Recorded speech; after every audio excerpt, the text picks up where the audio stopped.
Recognized for your questions. Mr. Chairman, thank you very much for this. Witnesses, thank you. I appreciate your engagement. We're trying to all fill in blanks, and none of you have all the answers on this. We're not expecting this panel to be able to cover everything on it, but I do appreciate the gaps that you're helping us fill as we go through this conversation together. Ms. Smyslova, I want to ask you a couple of questions about the IC. I've read through some of the sensitive information that was sent out to law enforcement in advance of January the 6th. Help me understand someone that's getting that report. Obviously, many of these folks that are getting the report from Capitol Police and others, Sergeant at Arms, they get reports like this similar every day.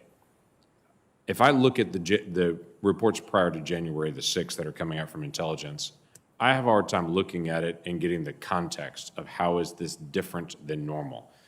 So help me understand for those reports, for someone who's reading these reports every day, how would they understand the context of what you're seeing or what the folks are seeing on the ground that's different than what they had seen 3 months before, 6 months before, a year before? Yes, sir. That is a great question, and that is one that we are now reassessing. It was our view, again, when I prepared for this hearing and I looked at all of the work that we had done, specifically talking about the extremists that would be motivated by the dissatisfaction with the election results and also unhappy with some of the restrictions related to COVID-19. The reports are quite good. They are well written. They seem to summarize pretty succinctly. I mean, I look at them and I'm proud of the team, which has produced twice as many reports on domestic terrorism this last year as they did the year before. But to your point, it might be hard to see that trend over time in the noise. So looking backwards from now, what didn't happen, right? We are examining, should there be different types of reports? Should we use some of the tools that DHS has, such as the National Terrorism Advisory System? We have restarted the Counterterrorism Advisory Board, which was occurring monthly under the previous administration and had fallen off for a variety of reasons the last few years. We've restarted that. Secretary Mayorkas is challenging us all to do a better job when it comes to combating terrorism, domestic terrorism. So I guess that's a long way, sir, of saying we are taking a look at the reports that we have done. We will be engaging very directly with all of our stakeholders, asking them what we could do better, asking them how they might better receive the information. Should we put it in a different format? Is there some way we should remind them that this is an alert? And it is hard, candidly, with the volume of information that we all receive daily. Sure. You're getting a tremendous amount, and that information continues to be able to flow. But when I look at the reports and look at even the bottom line up front that's at the beginning of it, it all seems very standard to me. Mm-hmm. There doesn't seem to be an elevated risk. Now, there's some details that come afterwards that if you're reading through it, you could then elevate it. And as you've heard, some members on this committee and others in the media have pulled out specific statements buried in a report and pulled it out and said, well, how could you have missed this? Right. But in the bottom line up front, it looks very standard. Here are the risks. Here are the things that we're seeing. There doesn't seem to be something that would say, hey, this is higher than normal. Mm-hmm. If I can use the intel term, it seems to be chatter. Even in the report itself, it identifies multiple places. This was one person on a social media site, and they had one comment that they made on it. That would make someone think this is one person out there saying this. This doesn't look like a movement that's happening. So if that was accurate, to say we're hearing some chatter on that, there has to be some way to be able to note that for the future, to be able to say elevated, more so than normal, higher than it was a week ago, some way to be able to show a trend line, whether it's bottom line up front all the way through to say it's increasing in awareness on this. No, and that is something that is fixable. I would tell you my challenge from serving on the Intel Committee is seeing different reports that come through that are so carefully scripted, they say nothing. So getting as many pieces of raw information as possible, which are in some of these reports, but then to also make sure that the assessments and the statements are very, very clear will help everyone in the process. We do reach moments where it becomes so politicized that we've got to be able to turn down the volume of that particular word that at the end of it, they don't say anything. General, can I ask you a question on this as well? for any of the operations that Washington, D.C. has or that you know of for other National Guard members, in any operation that you're going to be around, and you had obviously soldiers that were involved, scattered around the city helping with traffic duties and such during the day, do you get the threat assessments in advance, the same as what Capitol Police, Metro Police would get? Because obviously you're assisting Metro Police. So would you get the same threat assessments that they get as they're leading up to the event so that you would have that for that event as well? Yes, Senator, we do receive finished intelligence products. Okay. Are those helpful to you? They are. Good. Is there anything that you're missing when you go through those reports that you wish was there? No, sir. Yeah. We would all love to see 2020 into the future. I get that completely. You've made several comments through the course of the day today that I've noted, and then in your statement itself, where you stated the Secretary of Army's January 5th letter withheld authority for me to employ the Quick Reaction Force. Now, we've talked about that, and several of us have brought it up. I want to ask a question for the folks that were actually on traffic duty and such that were helping out that day and standing side by side with Metro Police to help them. Were those folks armed with less lethal implements to be able to help in case there was a riot situation or an unruly crowd? Could they have engaged from where they were with less than lethal force? So they weren't equipped with less than lethal, but they were equipped with force protection, helmets, shin guards, body protection. Were they wearing those, or were those in the vehicles? They were in the vehicles. They were in the vehicles. And those, my understanding was, were those weren't military vehicles that day. They were to be unmarked vehicles that were other government vehicles. Is that accurate? Yes, sir. They were GSA vehicles. Got it. And then there was no overhead for your folks that were out that day. My understanding is there was a request from the mayor to not have military vehicles, to not have helicopters up in the air that day in support. Would that have typically been something that you would have asked for in the past to be able to have some kind of overhead for a day like that? No, sir. We would not have needed helicopters or any kind of air support for a mission like that. Just Right. simple traffic control. And the Quick Reaction Force was available to support them if they needed it. But they are physically how far away? As far as minutes, I don't have to say where they were exactly. About 25 minutes away. So Quick Reaction Force was 25 minutes away. Even if it was go, we need you to be able to respond. It's 25 minutes on a good traffic situation to be able to get there, barring what's happening with the crowd. Well, we would have had a police escort. So Okay.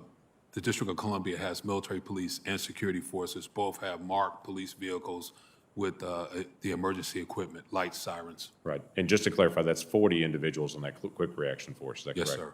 Okay. Thank you. Thank you all. Thank you, Senator Langford. Next up, Senator King from the Rules Committee. Thank you very much, Madam Chair, and thanks for holding this hearing. A quick question for Mr. Solisas. I know the Defense Department has its own intelligence service, the DIA, and this is a question for the record. I would appreciate it if you would check and provide to the committee whatever there are in the way of intelligence products that were available to the Department of Defense in the week prior to, and the day, particularly the day prior to January 6th. And they can be submitted in a classified setting if there are issues of sources and methods. I don't know if there's any such material, but if there is, I hope you will make it available to the committee. General Walker, you're a very important witness today because you were in the midst of all of this and you were in touch.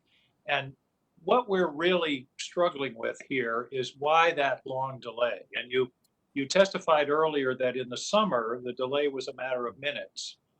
This time, it was a matter of 3 hours and 19 minutes, I think as Senator Portman said. The question is, was the delay caused, in your judgment, from being on these various phone calls by anything remotely resembling politics and a desire not to interfere with this particular group? Or was it because of I think the word blowback has been used, the concerns about what had happened in the summer and the criticism that the Guard had taken for its actions at Lafayette Square or in other parts of the protests of the summer? What do you think was going on here in terms of why this matter took so long to respond to?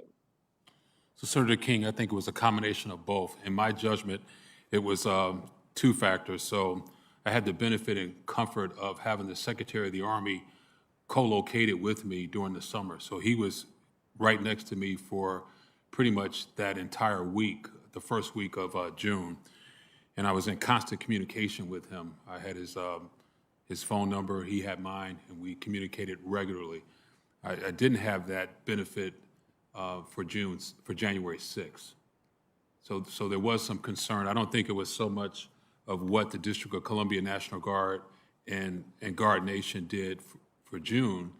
I think it was more the word that I kept hearing was the optics of it. And there was a concern that it could inflame the protesters. So a uniform presence of guardsmen, U.S. Army, U.S. Air Force uniforms could inflame the protesters. That was a concern as well. That was a thought by Army senior leaders.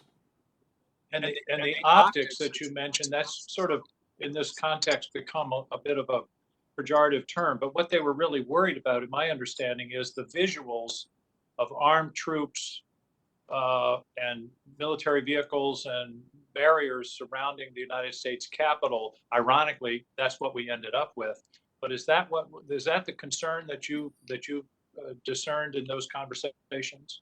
Well, Senator, nobody was talking about being armed on January 6th. We were talking about physical presence, civil disturbance, equipped guardsmen to form a line with the United States Capitol Police and the Metropolitan Police to restore order and prevent the Capitol from being breached. But there's no question that the day before, or the days before, the city made it clear that they did not want the National Guard at the Capitol. Is that accurate? No, sir. The city doesn't have standing at the Capitol. So the city, the mayor's request and the director of Homeland Security, Dr. Rodriguez's request, did not talk about the Capitol at all. Okay, so the request from the city was directed toward the traffic control and those kinds of things away from the Capitol. Yes, sir. Let's move from history to what we learned from this. In your view, should there be changes in the process or changes in the chain of command in an emergency situation to enable the National Guard, whether it's you here in the District of Columbia or a National Guard unit in New York or San Francisco or Austin, Texas, should this be something that we're concerned about? The 3 hours of reaction in a true emergency situation seems to be something we need to figure out how to avoid. If I can answer it two ways, I think you should be concerned that Chief Son was not allowed to contact me and ask for help in advance. So then we could have had the right forces positioned to support the Capitol Police and protect the Capitol. That's one. Number two, the request did take too long. The response to the request took too long. So I think there needs to be a study done to make sure that that never happens again. It shouldn't take 3 hours to either say yes or no to a urgent request from either the Capitol Police, the Park Police, the Metropolitan Police Department. In an event like that where everybody saw it, it should not take 3 hours. But before that would have happened, I think the Capitol Police should have been empowered to request National Guard assistance in enough time that we would have been there ready to have a large quick reaction force sitting possibly at the armory, possibly closer, to be ready to respond and not be late to need. So the limitation on the Capitol Police ability to liaise with you prior to the event was an issue, but I want to get to the larger issue of being able to react, and should we have a contingency plan? Should there be an after-action assessment within the Department of Defense about those 3 hours and how to empower the local leadership, such as yourself, to react in an extraordinary emergency so that you don't have to go through whatever it was that caused the delay, whether it was communication or chain of command or consultation. But clearly, again, this could be an emergency in another city under entirely different circumstances. So- Don't you think it would be prudent for us to have a contingency plans that would Of course, be yes, sir. more expeditious? So emergency authority to act in an emergency, to witness what occurred and to be able to respond, yes, I think going forward, somebody should consider, at the Department of Defense, should consider how the District of Columbia National Guard is able to respond in a much more expeditious manner.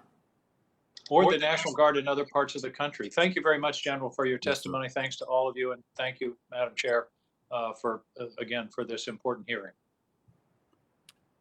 Thank you. During today's testimony, two memos have been discussed, one on January 4th and one on January 5th, from Ryan McCarthy to Major General William Walker.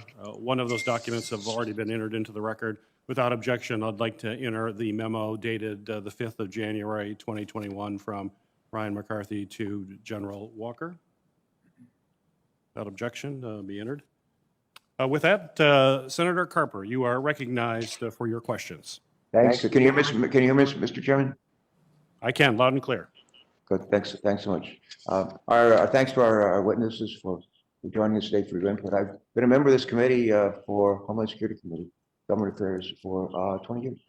And one of my favorite memories of serving on this committee came at the end of the tragedy, and that was the attack on 9/11. And a bipartisan commission was created. The co-chairs were Lee Hamilton, one of my mentors in the House of Representatives, Congressman from Indiana, as I recall, chaired the Foreign Relations Committee, and a fellow who's a governor from our neighboring state of New Jersey, Tom King, and the Republican, and the two of them provided great leadership. The panel included the former Secretary of the Navy, John Lehman, just a bunch of wonderful people. And they worked together on the heels of 9/11 and produced, I think, something like 41 recommendations to Congress and the President at the time, George W. Bush, 41. And we knocked it, I think, about 36 of them, which is pretty amazing when you think about how hard it is to get stuff done around here today. But I have a question. I think we need to create a 9/11 style commission to look at the failures that led to the devastating attack on our Capitol on January 6th. So just like we needed one 19 years ago. A question, if I can, for the Sunborn. Do you agree with the need for a commission, sort of 9/11-like commission, nonpartisan, led by just terrific citizen human beings? You agree that there was a need for a commission to analyze what went wrong? Go ahead, please. Thank you. Sorry, you broke up a little bit, but I think you're asking me if I agree that something I similar. think I can barely hear you. I think you asked me, you're breaking up a little bit and hard to hear, Yeah. that do I agree that something similar to a 9/11 commission is worth having in this instance? And I think That I was would my just, question, yes. I think I would just say it this way.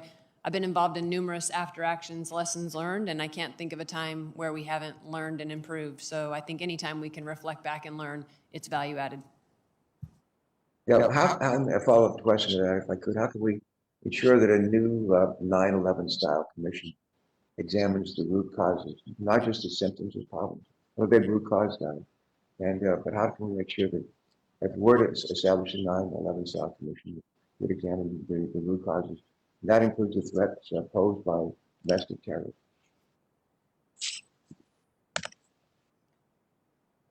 If I understand your question, you're asking me, how do we ensure we have a 9/11 commission that's set up to do a good job? And I don't so know we're that not just looking at the symptoms of the problem, but like the root causes of the problem. the root cause. I don't have any specific examples of how best to set that up. I've never been necessarily involved in picking sort of the road ahead and picking and selecting the team that does the review, but I have always benefited from the review. Well, maybe part of it is for us as members of the Congress is to make clear, if there were to be a commission, our interest in certainly include focusing on the root causes, the threat posed by domestic terrorists, and make sure that the leaders of that bipartisan commission be committed to examine the root causes. Maybe that would. A second question, if I can, for Ms. Sanborn. And this is a question related to intelligence failure. A large part of our conversation from last week's hearing focused on raw intelligence from the FBI that was shared, I believe, by email just the evening before on January 5th with a lower level person and at the Metropolitan Police Department.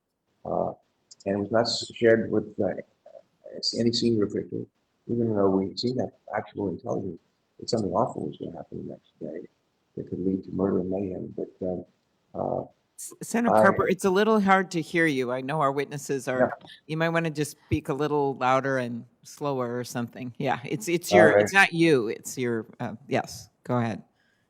Usually it's me, but this time I think it's not. But I guess my question is, what happened? Somebody knew something awful could happen. Somebody knew, and they sent an email the evening before the event. I mean, why would somebody pick up the phone and call us a senior official and say, we just have this information and we're like 12 hours away, we need to do something. And somebody consider doing that, send an email. Ms. Sandler, could you just shed some light on how exactly we missed some of the grave warning sites until like the very last minute? How did this happen? Yeah, thank you for the question, sir. I think I'll start with the piece of information we received, again, was a non-attributable posting to a message board. And so very raw, very unvetted. We actually didn't receive that information until late, very late in the afternoon on the 5th and almost into the evening. And because of our emphasis on we need any intelligence, even though it was raw, unattributed, and unvetted, the Norfolk office quickly wrote that up specifically in a document following our processes to disseminate that. So a situation information report is for the intentional purpose of sharing that with state and local partners. Not only did they write that up because they knew how important it was to get that information out into hands of folks that might need it, our state and local partners. Within 40 minutes, they sent an email to the Washington field office with that information, and Washington field office also then followed up with an email to all task force officers. And so several different mechanisms were happened here, and we like to use the phrase belt and suspenders. We didn't want to make sure that one method of communication failed, so we wrote it up in the document for dissemination.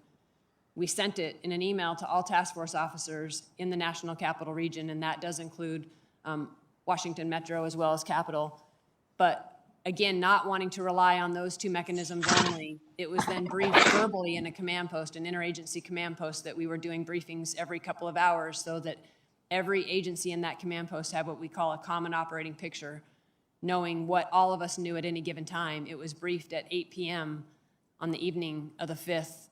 And then taking it one step further, because we didn't want to limit our aperture to just the National Capital Region, because there's collection opportunity out there for all state and local partners and federal partners to help us, we loaded that suspicious information report into what we call the LEAP portal, and that is accessible by all state and local partners. So we really tried in various ways to make sure that we did not rely on one communication mechanism and really tried to rely on several so that the information would get to the right people.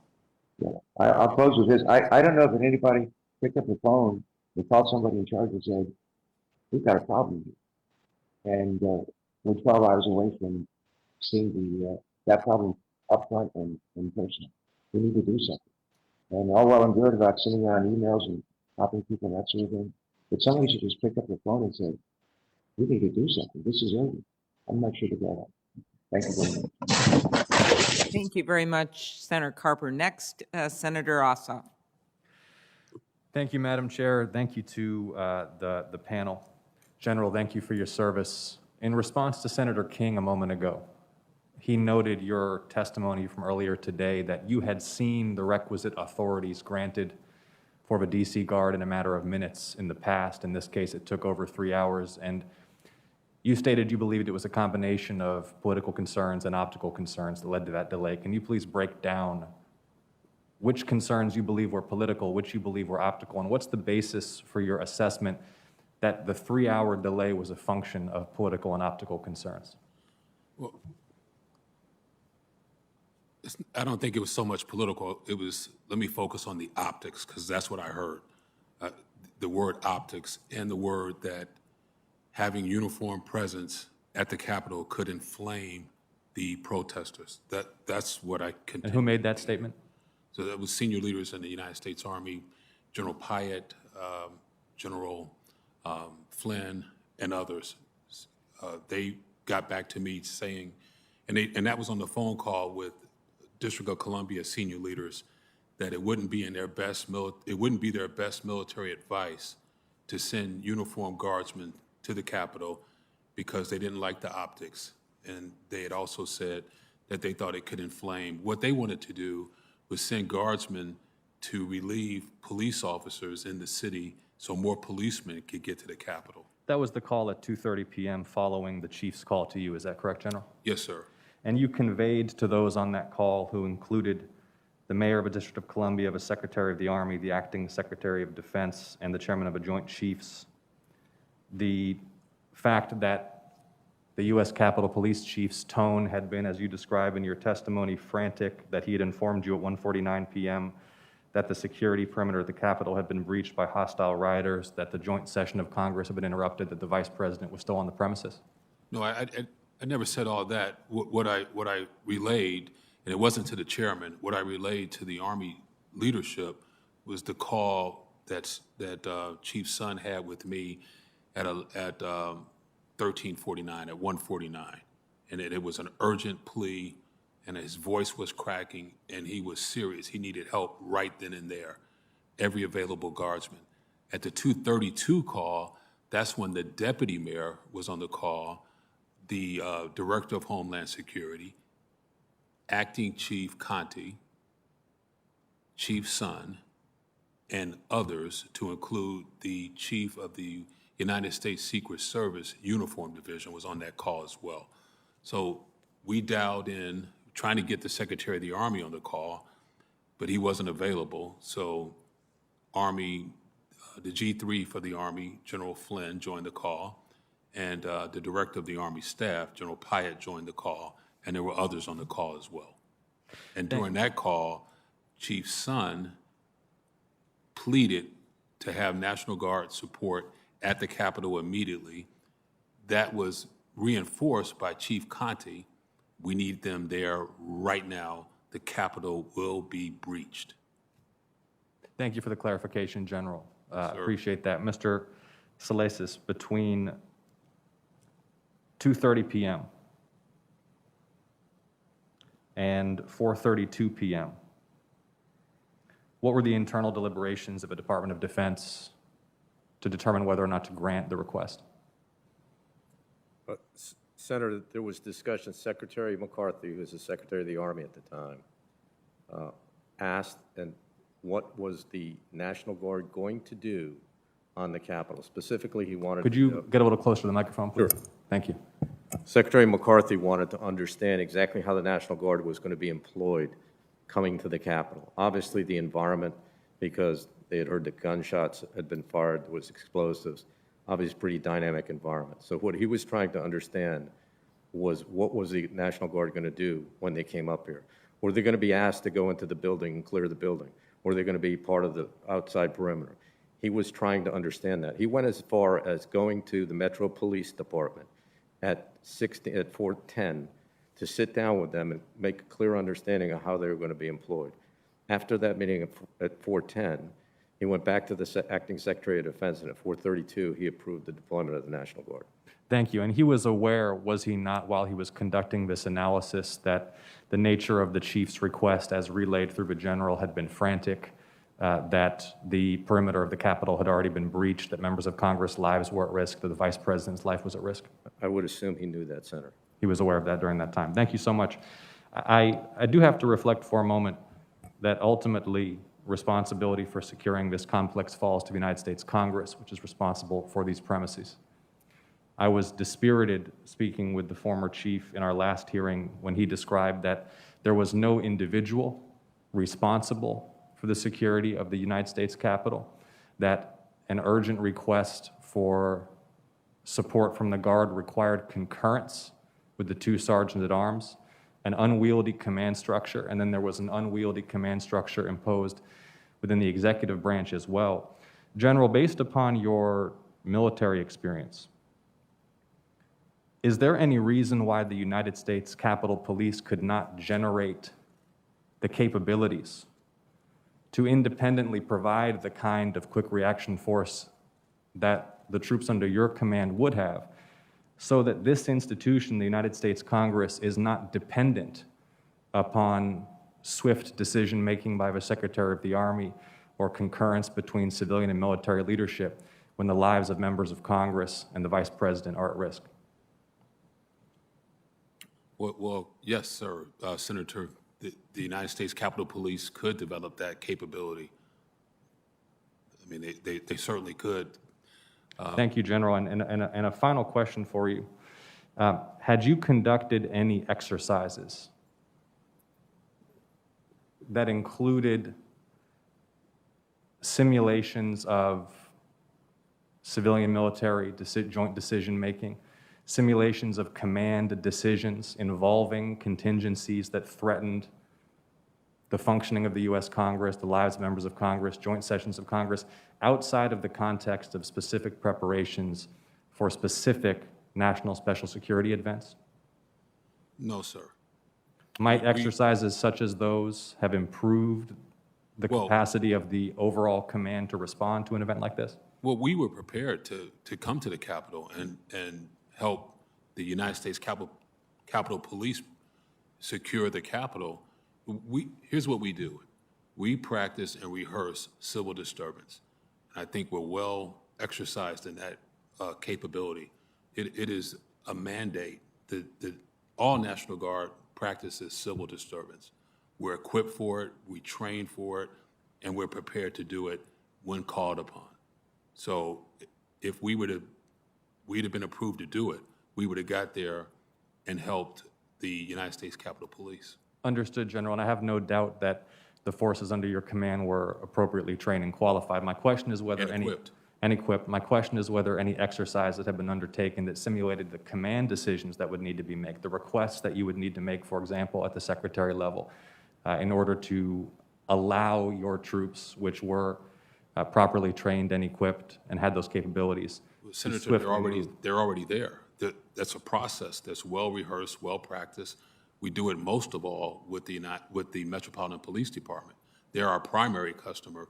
But if you recall, when the monuments were attacked in the summer, the Department of Interior, on behalf of the United States Park Police, exercised that same request.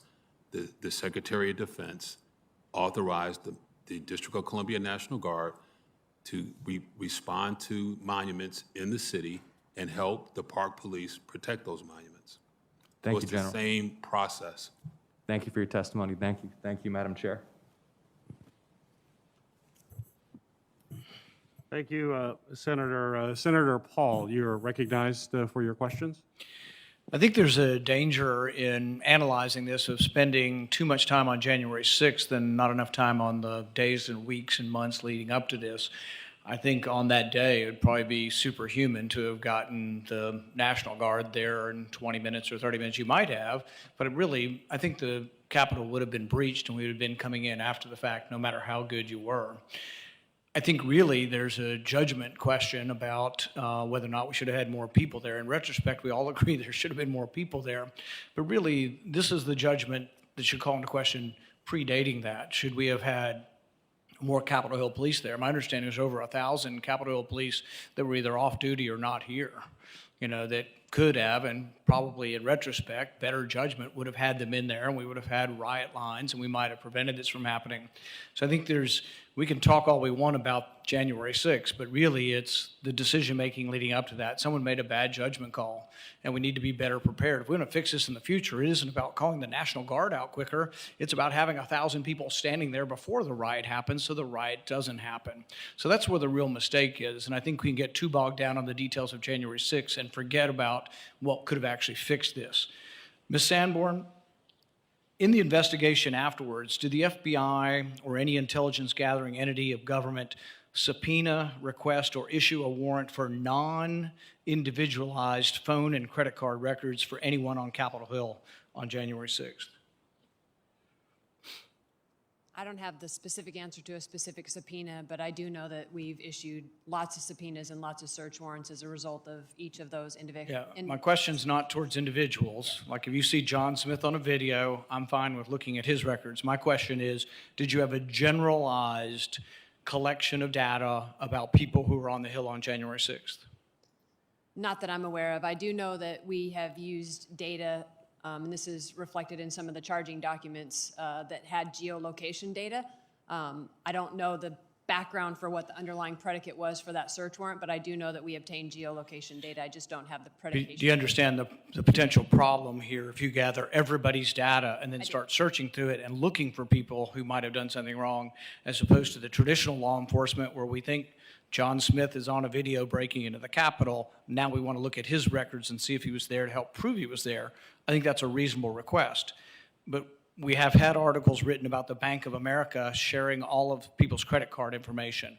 What I need to know is, did you request it? Did you subpoena it? Did the Bank of America just decide they don't care about the privacy of their customers and just upload everybody's data? These are important questions. The Fourth Amendment's out there to protect against generalized searches.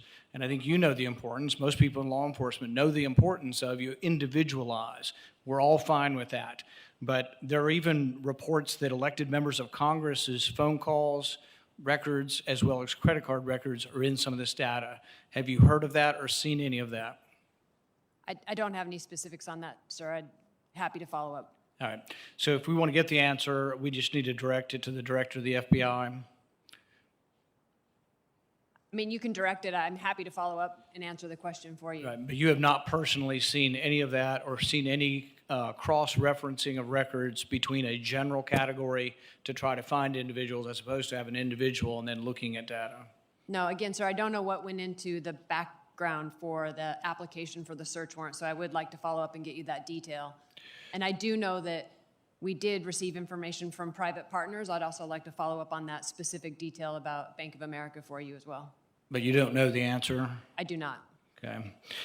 Well, I think it's very important. Everybody wants to get to the bottom of this, but it's also very important that we not have some huge dragnet that everybody that went shopping on January 6th in D.C. is now a suspect and going to be charged with some kind of conspiracy that could be 20 years in prison. So as we do the investigation, it's important that those who committed violence are treated accordingly and given significant penalties. But I think it's also important that we, those of us who have been for criminal justice reform, for poor, underrepresented people in our cities, also want the same kind of justice here, that we're not charging people with crimes that are 20 years for doing something that was admittedly wrong and they should be punished for.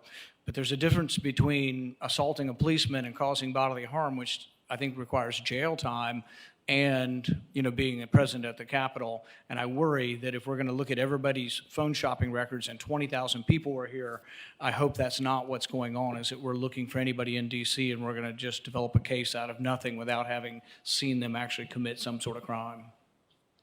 Yes, sir, totally understand. I would like to follow up on both of those. Again, I'm not clear on what went into the application for the phone data. I do know we have phone data. I am aware of the Bank of America situation and would like to follow up in detail with you on that. Right. And my suspicion is it was got in a generalized way because we have very little concern for individual privacy anymore, and the warrant requirements and some of the court precedents allow the FBI to gather this. It's just something I object to, but gathering things in a large way, not specific to an individual, not specific to probable cause, and not specific to someone alleged to have found a crime, but more a dragnet of, hey, let's just look at all the phone data on Capitol Hill. And I want you to know that there are at least some of us in this country who don't like that.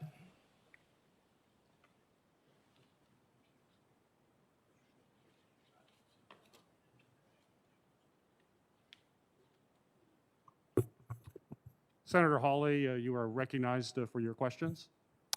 Thank you, Mr. Chairman and Madam Chair. Thank you, witnesses, for being here. General Walker, let me start with you, if I could. You've testified to several senators today that you faced restrictions for the deployment of the quick reaction force that you had assembled, and those are restrictions that you had not had to deal with before. Is that broadly correct? That is correct.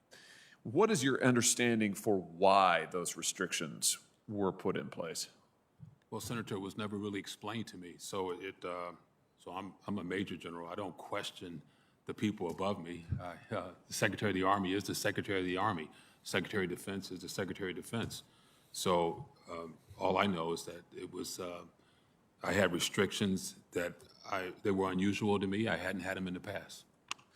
Mr. Solisas, let me ask you about your response to this. You said something earlier to Senator Portman that caught my attention. You said to him, when he was asking about the same issue, you said that, and I'm quoting you now, several things happened in the spring, end quote, that may have led to these changes. What are you referring to there? Senator, what I'm referring to is there was a number of incidents in the spring where we had helicopters flying above U.S. citizens. We had spy planes, RC-26 flying over folks who were protesting. We also had law enforcement officers that were in military uniforms, which sometimes confused people.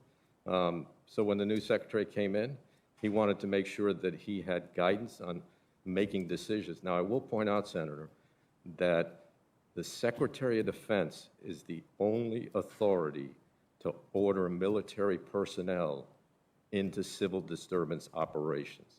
That is the Secretary of Defense. This is more clarifying information because it talks about not just civil disturbance, it talks about using helicopters, using planes, using types of equipment. That's why the memo was published, was for that reason, because of the events in the spring. The Secretary of Defense wanted to have that authority vested in him. It was a very clear chain of command. It went from the Secretary of Defense to the Secretary of the Army to General Walker. Thank you for that answer. So if I understand you correctly, the events of the spring, which we're all familiar with, I mean, we had the attack on the White House where 60 Secret Service officers were injured. The president had to be evacuated into a bunker. A church across the street from the White House was lit on fire. We had the incidents in Portland, Oregon, where 277 federal officers were injured at the federal courthouse there. We had rioting in various other cities across the country, including in Washington. This, of course, was politically controversial, the use of the National Guard in some of those incidents, the use of the National Guard here in Washington, D.C. The Washington Post even reported on this. For instance, June the 4th, 2020, Humvees helicopters in the National Guard, D.C. officials pushed back on show of federal force on city streets. And then from January 4th, National Guard, this is still a Post, National Guard activated for D.C. protests with more restraints than in June. So it's the picture here, Mr. Solisas, if I got this right, that we had these, we had riots, we had civil unrest in the summer. The National Guard was involved in some of these to some extent. That was politically controversial, as journalists at the time documented. I'm sure people watching this are very familiar with. That then led in some way to this reaction where, well, we're going to be careful. We're going to be more careful. We're going to put some restraints on how we deploy the Guard that we previously haven't before. Have I got that correct? You do, Senator. That's exactly what happened, Senator. Okay. And just to call into mind that we had a new secretary, too. Secretary Esper had left. Secretary Miller came in. He was aware of the events, and he wanted to make the decisions at his level. Right. Got it. I think that's helpful. I think that's very helpful clarifying testimony. I think that's something that this committee and committees and Congress is going to have to grapple with as we go forward, that there was a political reaction to events from over the summer, and that political reaction resulted in restraints being put on Guard deployment that ultimately ended up being dangerous on the day here on January the 6th. Ms. Sandborg, can I come to you for a second and just follow up on something that Senator Paul was asking about? I had the chance to talk with Director Wray yesterday in the Judiciary Committee in a wide-ranging hearing there, and one of the things I asked him about were these reports about private companies who have conducted broad searches of their customer databases and then turned over, according to reports, turned over this information voluntarily. He said he didn't know one way or the other. I heard you give a similar response to Senator Paul. You said you'd follow up with him. Can I ask you to do the same with me with specifics about that? Absolutely. Thank you. And let me just ask you a little more broadly. To your knowledge, has the FBI requested or required private companies to turn over metadata in order to identify individuals who may have been present in the Capitol region or engaged in violence on the 6th? Anything we would have requested from any of those companies would have been via subpoena or search warrant, so via lawful process. But And I would have to get you the background of when we may have asked for that or not. I'm not positive of the situation, but I just would reiterate that if we obtain that, it would be from a lawful court order or a subpoena. Yeah, Director Ray gave me a similar answer yesterday, but he similarly said he did not know of the specifics. That was his language, so he didn't actually know if there had been any such requests or not. I think he also went on to say he wouldn't be surprised, but he just didn't know. So you're telling me you don't have any additional knowledge of the specifics? I'm definitely not aware of a situation where we requested it. Whether or not somebody offered it, both of those are things I would like to follow up. Any request would have come with legal process. Whether it was offered to us voluntarily, that's where I would like to follow up. I know you specifically mentioned Bank of America to him yesterday. I am aware of that situation and would like to follow up with you on it. Okay, great. But you're not aware of any request made by the Bureau? Not outside today. legal process. Okay, got it. Are you aware of any of these methods that have been reported using metadata, cell phone location data, financial data? Were any of these used by the FBI during Operation Legend or any other investigations over the summer related to civil violence then? I'm not aware, sir. That would be my counterpart, but happy to follow up and have him follow up with you. That would be great. I'd appreciate that. Thank you all for being here and for your service. Thank you, Mr. Chairman.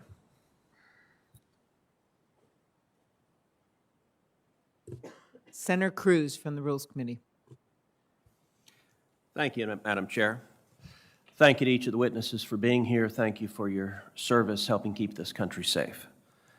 As we look back on the terror attack that played out in the Capitol on January 6th, it is apparent that far more should have been done to keep the Capitol safe and to stop the attack beforehand.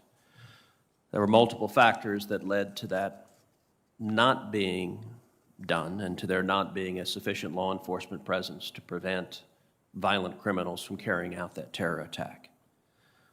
On January 5th, the day before the attack, D.C. Mayor Muriel Bowser sent out a tweet. That tweet read, "To be clear, the District of Columbia is not requesting other federal law enforcement personnel and discourages any additional deployment without immediate notification to and consultation with MPD if such plans are underway."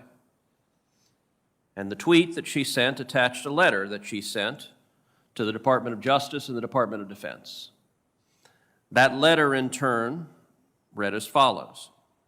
As the law enforcement agency charged with protecting residents and visitors throughout the District of Columbia, the Metropolitan Police Department is prepared for this week's First Amendment activities.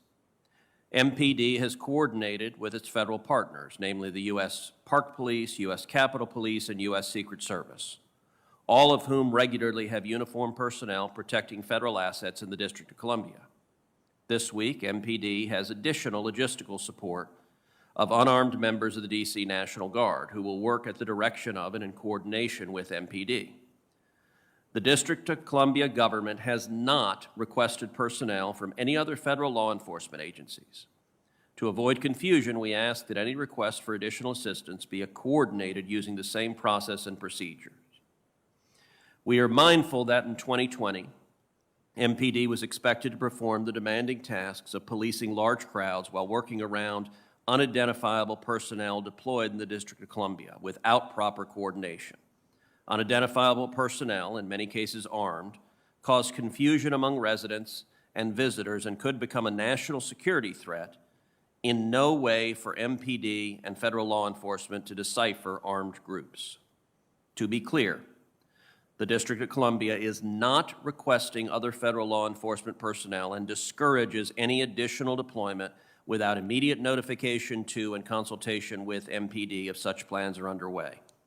The protections of persons and property is our utmost concern and responsibility. MPD is well trained and prepared to lead the law enforcement coordination and response to allow for the peaceful demonstration of First Amendment rights in the District of Columbia. Signed, Muriel Bowser, Mayor.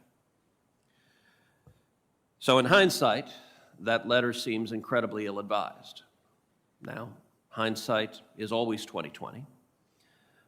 But to what extent did the District of Columbia's explicitly asking for no additional federal personnel impact the decision-making of your respective agencies?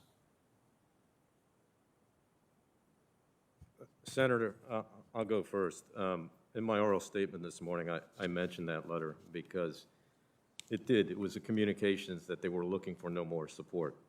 On top of that, Senator, we also contacted all the federal law enforcement organizations, Secret Service, Park Police, Marshals, FBI, and Capitol Police over the weekend of the 2nd and 3rd of January, just to make sure that the Department of Defense, if additional support was going to be needed, that we would obviously provide that support. We did that over the weekend.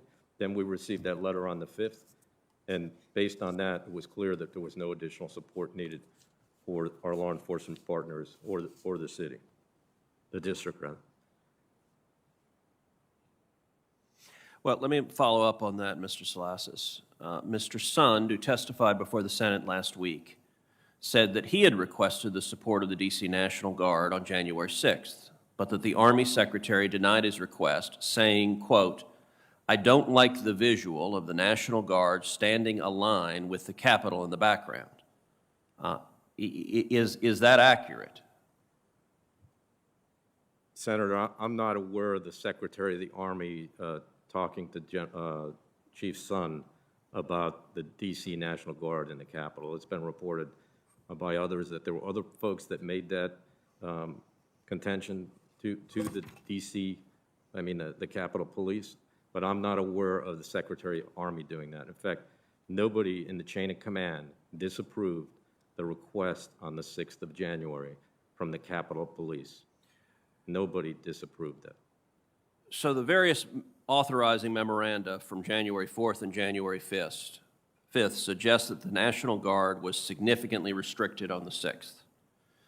While Ryan McCarthy, the former Secretary of the Army, approved the D.C. National Guard to support MPD in some ways, he expressly withheld authority to employ the quick reaction force, and he lacked authority to authorize the issuance of weapons and riot gear, among other things.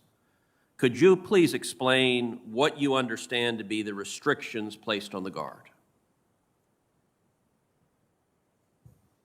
Senator, again, there's a very strict chain of command for the D.C. National Guard. It runs from the Secretary of Defense to the Secretary of the Army to the D.C. Guard Commanding General Walker. Anytime the military is going to deploy to civil disturbance operations, it requires the Secretary of Defense's approval. The memos that were published on the 4th of January and respectively on the 5th of January, those were to provide additional guidance to, number one, the memo on the 4th from the Secretary of Defense to the Secretary of the Army. He wanted to make decisions if the National Guard was going to be employed in any kind of operation that required helicopters, bayonets, the things that are on the letter. Subsequently, the Secretary of the Army published the memo on the 5th stating that this is how he expected the D.C. National Guard to be employed at the traffic stops, the metro stations, and if the QRF that was positioned at Andrews Air Force Base was going to be used, he wanted to understand exactly how that was going to be used through a concept of operations. That's what those documents that. And General Walker, could you answer the same question, and in particular, whether you had the authority to employ a quick reaction force prior to the January 6th, and would that have potentially made a difference on January 6th if you had been able to do so? So, Senator Cruz, I would have had that authority prior to January 6th to employ, direct a quick reaction force.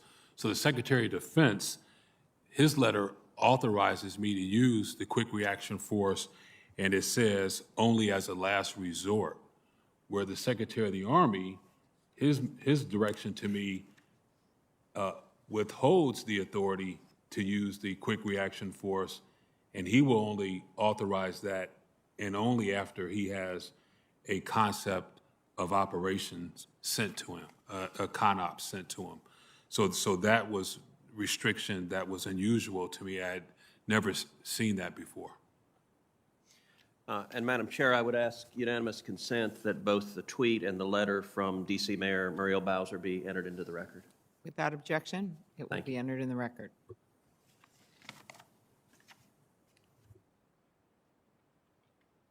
I think that we are starting to wrap up this hearing, and I want to thank the witnesses again for your testimony. But I have a couple of quick questions, and I know Chairwoman Klobuchar has a couple, and then we'll have some closing comments.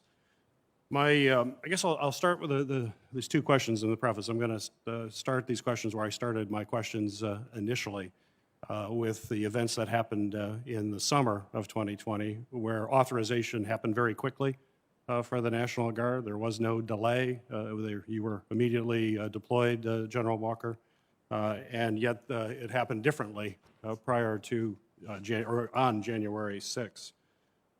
And part of that is some of the surveillance. So my first question for you, Ms. Sanborn, it's been reported that the FBI deployed its state-of-the-art surveillance plane to watch the protests that occurred in Washington, D.C. over the summer in response to the death of George Floyd. How do you explain the difference in how the FBI responded to the Black Lives Matter protest compared to the pro-Trump protest? So I don't have any specifics on the plane. It's just not my purview of something that I cover specifically as the Assistant Director of Counterterrorism. But what I can tell you from the Counterterrorism Division's approach to both of those was not different. We go after the violence, and what we saw all summer long was violence and people using the guise of First Amendment protected activity to conduct violence. And we opened hundreds of cases and arrested close to 100 people throughout the summer and their activities. So our approach to both instances was equal opportunity. If you're going to do violence in the United States and break federal law, the FBI is going to investigate. Well, certainly, and I understand that, and you should. There's no quarrel there. But where would we get the answer on the use of a surveillance plane versus not on January 6th, but on other occasions across the country? Yeah, I'll take the question back. I think it would be best posed for our critical incident response group, but definitely I'll find somebody that can follow up with you. I appreciate that. General Walker, you were also asked by someone on the panel about the helicopter and in relation to January 6th, and you said that's not normally something we would use, and I believe, I don't want to mischaracterize, you said it wouldn't be necessary, but that's what I did get from it is that it's not normally used, and yet it was used in the summer protest. Why was it used there and not on January 6th? Was there a difference of circumstances? How do we explain that difference? So it is my understanding, so one of my deputy commanding generals put the helicopter up. Ultimately, it's still me, but the request was made to get, I believe the request was to be able to observe and report the crowd size. It was at night, that night, versus a daytime operation. And so that's why the helicopter was there. I just want to correct the record regarding the RC-26 that was mentioned. The District of Columbia National Guard never requested an RC-26 fly over the District of Columbia. So the difference between the summer and January 6th was the Secretary of the Army was right next to me for days at a time. When it came time to respond to the White House, the Secretary of the Army was with me. The monuments, the Secretary of the Army was with me. He either came to my headquarters, he rode in the car with me, or I rode in the car with him. I was present when he called the Secretary of Defense and the Attorney General to request approval for a request that the city made. So the city wanted us to conduct additional traffic control points, blocking vehicles. The Secretary gave me a verbal and then contacted the Secretary of Defense and the Attorney General, and it was done. So those are just some of the differences that occurred. And I didn't have the Secretary of the Army with me on January 6th. Well, the Secretary was with you during the summer. Those were large gatherings. All the evidence pointed that this was going to be a very large gathering, and we know that based on social media, that the Capitol and members of Congress was going to be a target. Is there a reason that you know of that the Secretary of Army was unable to be with you on that day?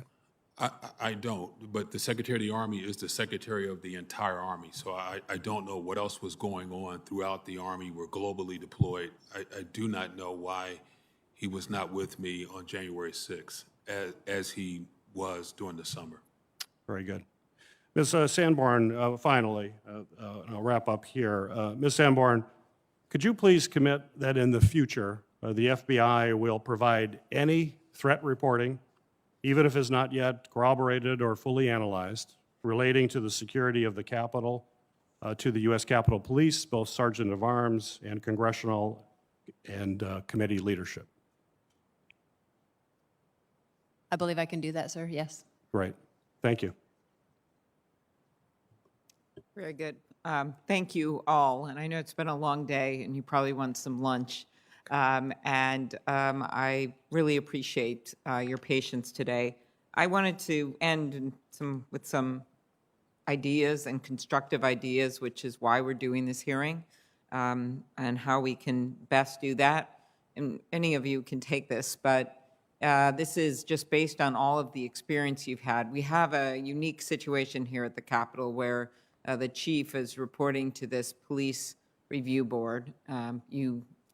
General Walker may be most familiar with it, but they're reporting to the sergeant at arms, the 2 sergeants of arms, and the architect of the Capitol. It's 3 of them. And in fact, just today, Senator Schumer announced a new sergeant at arms, Karen Gibson, while you guys were sitting there. And so there is something about the structure which may work for requesting resources or making decisions, but certainly didn't work in this context where the chief, the then Chief Sund, was leading up to it, asking them, probably not able to do exactly what he may have wanted to do at the time. And then the most ridiculous of situations during the insurrection is actually calling them for their advice and authority while they are individually guarding the members and safely getting them to other places in this crisis situation. And just your views on whether or not that is an ideal situation. This is called a softball, General Walker.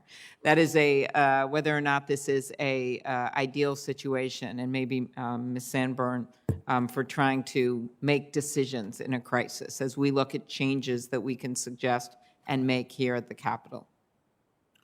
So the Sergeant of Arms, both of them, were briefed by me personally in 2018 on what it takes to request District of Columbia National Guard support. I sat down with both Sergeant of Arms, myself and Brigadier General Dean and others in their office and explained the 6-step process and left them with a PowerPoint presentation. I also briefed Chief Sund and his predecessor. I had them come to the Armory and explain in detail what it takes if you ever need District of Columbia National Guard support. What I think might be helpful in the future is that is practice, that when you come up with an event, will we need District of Columbia National Guard support? You pick a day and say, and then we exercise it. And then have the District of Columbia National Guard actually come out in an exercise. Here's where we would go. Here's how we would support the United States Capitol Police. But both sergeants of arms understood what it takes to request District of Columbia National Guard support. Mr. Salas, do you want to add anything to that? Thank you, Senator. Yes, I do. I work on a regular basis with the Capitol Police Board. I just met with the new team on Monday, in fact. The challenge, quite candidly, is in contingency operations and contingency events, it really needs to be one person in charge making decisions. That to have 4 people that have to either agree or come together and have the same, I just don't think it's a very workable solution. I also deal with all the Capitol Police requests that come to the Defense Department. Normally, we get the request actually at the last minute most of the time because it takes all 4 of them to sign the document to give us the request. For example, right now we have the National Guard on the Capitol today. It's supposed to end on the 12th. We're trying to figure out with the Capitol Police Board what's going to happen after the 12th. We need an answer in the Defense Department so that we understand. Exactly. So the Secretary can review and make a decision on how that support will either be continued or adjusted. Very good. I would agree with that. I just would like to add something else, Senator, Sure. if I could. I do think that all of us now, because of the unique environment that we're in, as we talked about extremism, I know we talked a lot about intelligence assessments and those types of things, and they're critical to this effort, really being able to predict. But I think we also need to anticipate, and when we see large crowds gathering in the National Capital Region, They're all permitted by the Park Police, so we know when they're going to be here. We need to do a better job anticipating that kind of activity so that we think about the most likely and most dangerous scenarios that we face.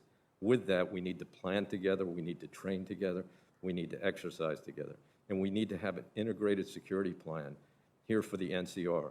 As I mentioned in my opening statement about the number of law enforcement organizations that we have here in the NCR and the different jurisdictional responsibilities, we need to bring them together so we know how that we're going to operate in these complex environments that we're facing right now.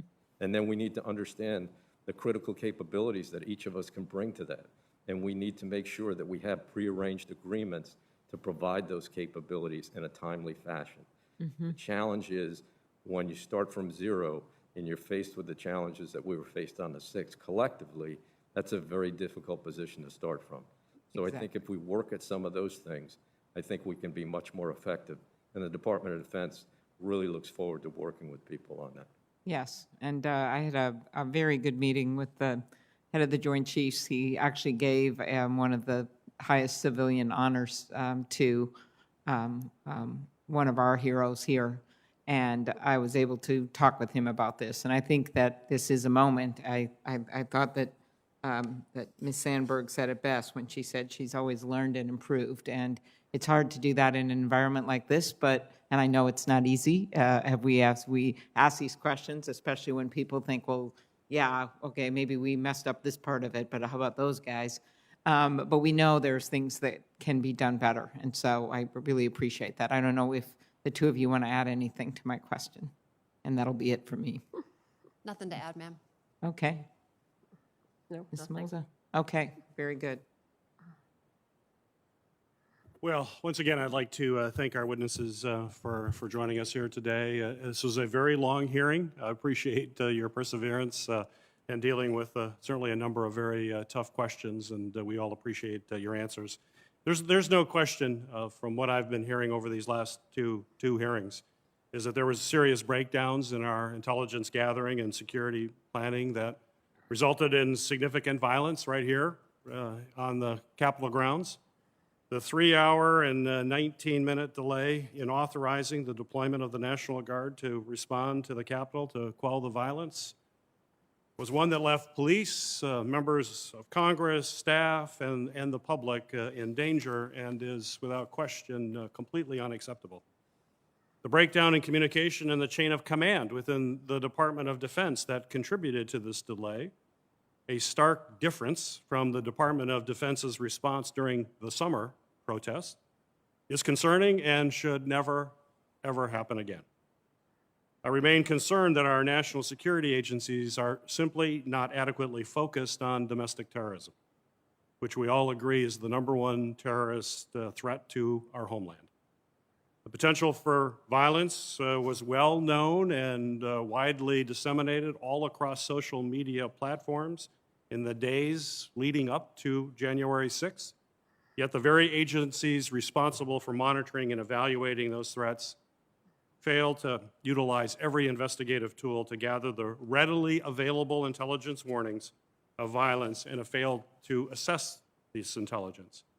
The intelligence community's failure directly contributed to the law enforcement's inadequate preparation on January 6th. And I understand the FBI and the DHS's commitment today to doing better in their intelligence collection and monitoring this threat, which I appreciate it. But we need to actually see these improvements. It has to be demonstrated in a meaningful way.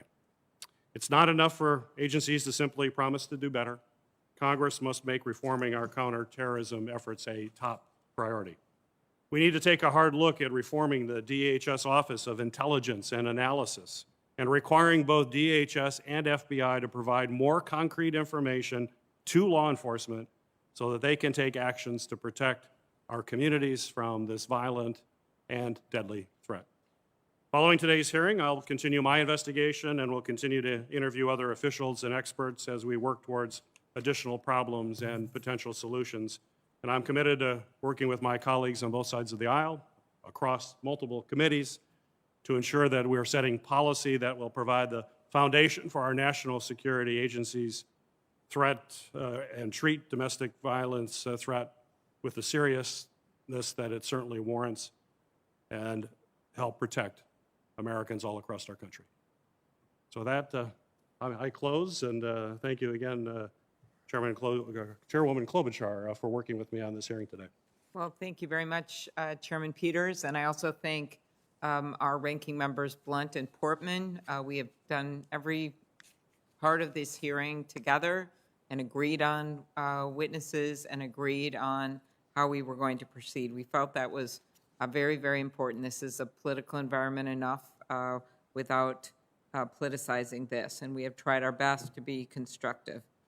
Now we've had 2 hearings, and we all know we've had some consensus on many things. We've had consensus from our witnesses that there is significant evidence that there was an element of this that was planned and coordinated involving white supremacists and violent extremists, people intent on doing damage, not only just to this building, as we were reminded as we stood on the inaugural stage with now President Biden with still spray paint at the bottom of the columns and still surrounded by what had just happened there only 2 weeks before. They were intent not just on destroying the physical building that we work in, but also our democracy that brought us to that moment. And as an aside, I really was proud of the work that Senator Blunt did in planning that inauguration, but also the work we did that night when at 4 in the morning, it was just the 2 of us and Vice President Pence walking with 2 young pages that had the mahogany box with the remaining ballots in it to go over to the House.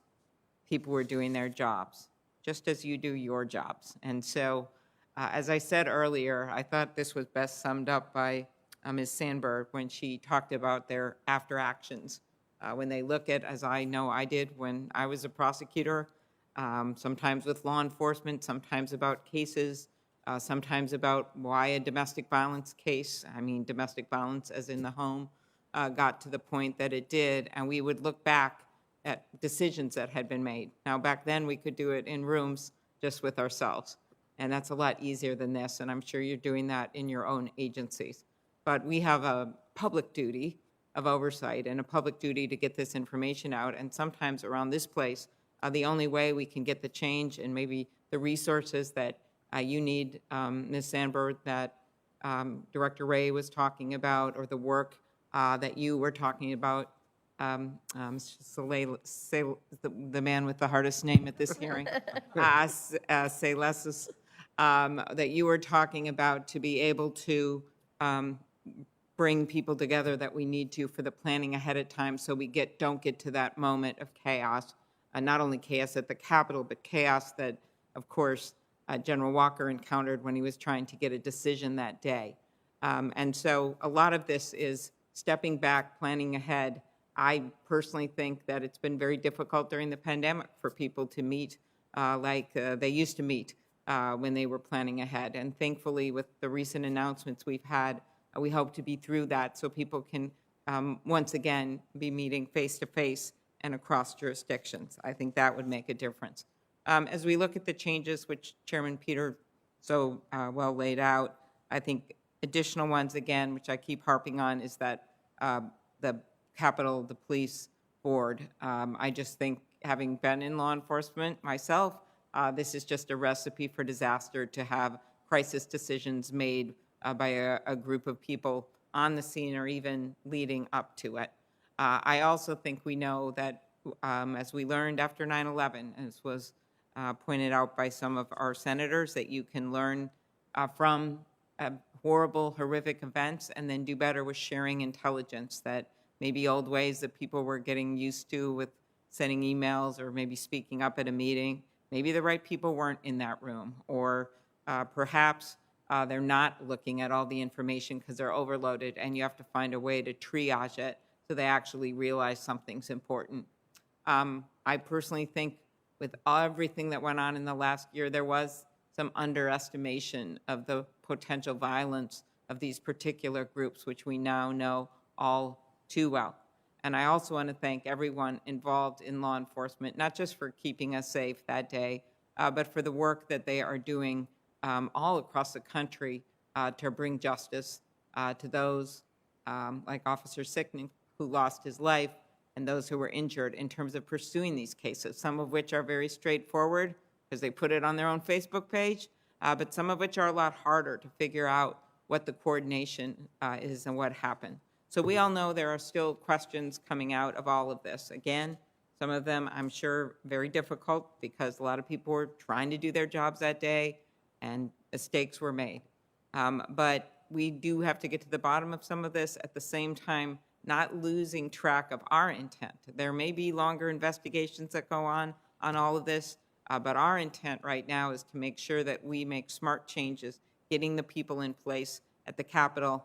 Senator Peters and I don't control that, but we can give our advice based on what we hear, and also making those structural changes that can make it easier for you all to do your jobs to keep this country safe, and for us to do our jobs as well. So thank you very much.